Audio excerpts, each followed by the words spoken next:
हरे कृष्ण। आज हम बात करेंगे पश्चिम बंगाल के नदिया जिले के पावन धाम अग्रद्वीप की। यह वही पवित्र भूमि है जहाँ श्री चैतन्य महाप्रभु के परम प्रिय पार्षद श्री गोविंद घोष ठाकुर का श्रीपाठ स्थित है। लेकिन क्या आप जानते हैं कि गोविंद घोष ठाकुर केवल एक महान भक्त और कीर्तनिया ही नहीं है। गौड़ी वैष्णव परंपरा के अनुसार वृंदावन की नित्य लीलाओं में वे एक सखी स्वरूप हैं और गौर लीला में वे अपने मधुर कीर्तन से महाप्रभु को भी आनंदित करते हैं। आइए क्रम से समझते हैं अग्रद्वीप और गोविंद घोष ठाकुर की यह अद्भुत लीला। सबसे पहले बात करते हैं तीन महान भक्त भाइयों की, गोविंद घोष, माधव घोष और वासुदेव घोष। तीनों भाई अत्यंत मधुर स्वर के कीर्तनिया थे।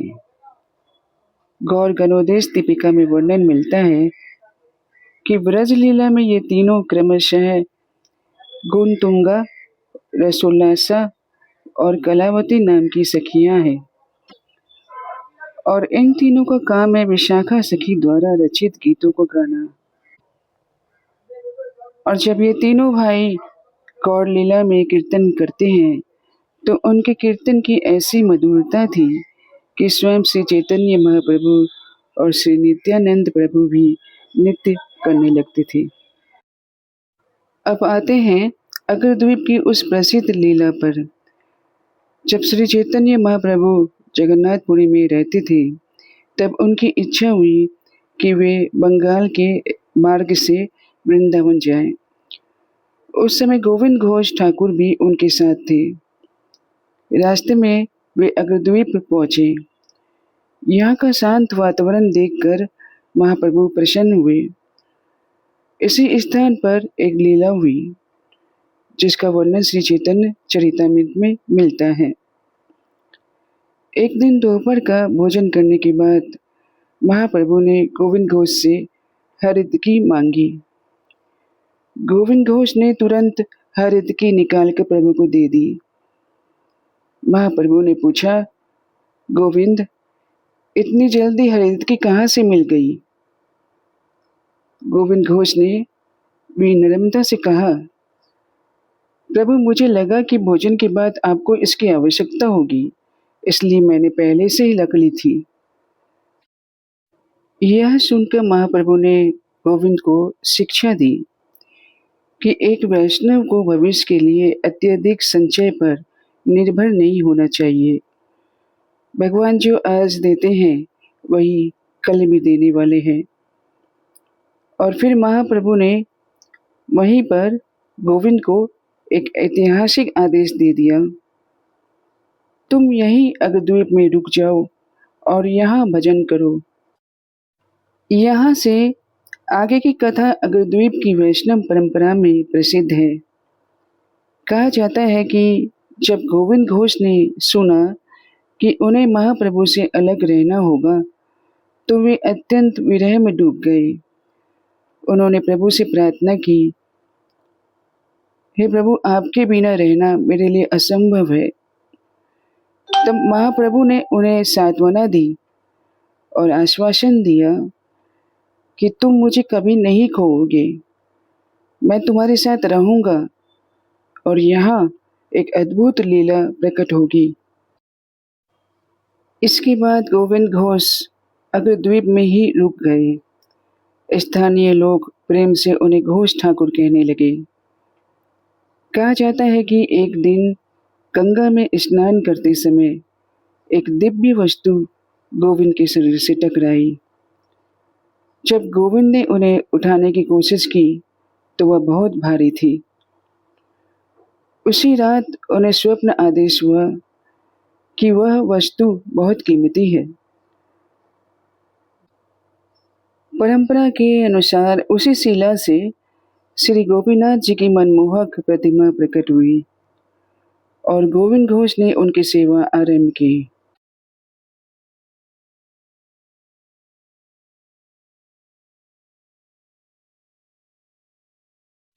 समय बीतने पर गोविंद घोष ठाकुर का विवाह हुआ और उन्हें एक पुत्र प्राप्त हुआ।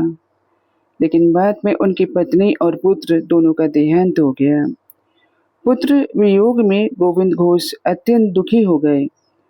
उन्होंने गोपीनाथ जी की सेवा बंद कर दी और उपवास पर बैठ गए। तब भक्त वत्सल भगवान गोपीनाथ ने अपने भक्त की पीड़ा समझी। परंपरा में वर्णन मिलता है कि गोपीनाथ जी ने उन्हें दर्शन देकर कहा, गोविंद, मैं तुम्हारा अपना हूँ, क्या तुम अपने एक पुत्र को खोकर मुझे भी भूखा रखोगे?